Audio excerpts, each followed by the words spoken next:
Well, after 4 days of testimony, it is now in the judge's hands as to whether suspended Hillsborough State Attorney Andrew Warren will get his job back.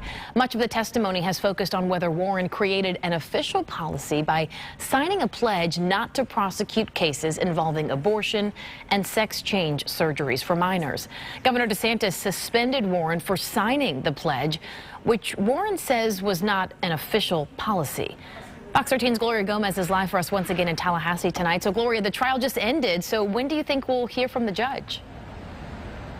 Allie, we're not going to hear from him right away, and I'll explain that in a minute. But let me just tell you, the real headline today is that the governor's team scored a lot of points, I think, with the judge. Keep in mind, they called Andrew Warren's chief of staff to the stand, and he bolstered their case that Andrew Warren had a blanket policy when it came to abortion cases. Hey, sir, how are you?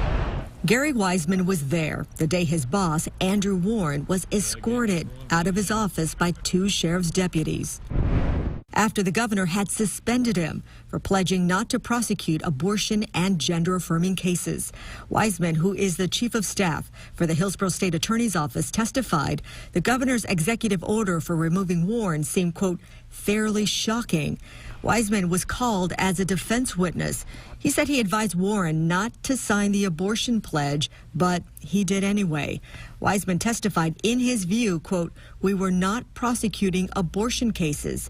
He considered the pledge an office policy, but Warren's team challenged Wiseman on that, even suggesting Wiseman had been coached by the governor's team to refer to the pledge as policy.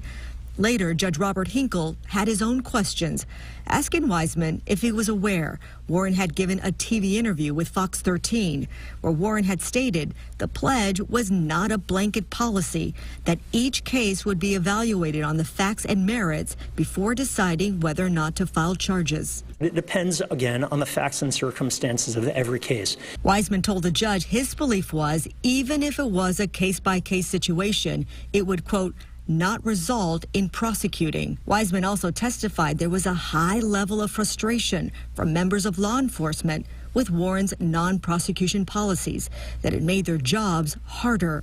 But when pressed for specific names by Judge Hinkle, Wiseman couldn't provide any.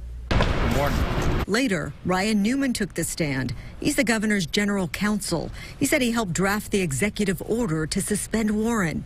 Newman believed the governor had the legal authority to do it.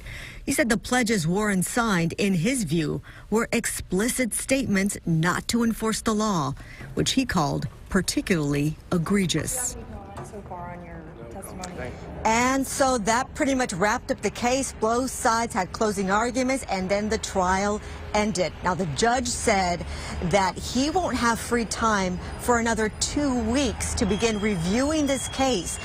Then after that, he will issue a written ruling. So, Allie, we're talking maybe before Christmas, maybe even after Christmas for this ruling at this point.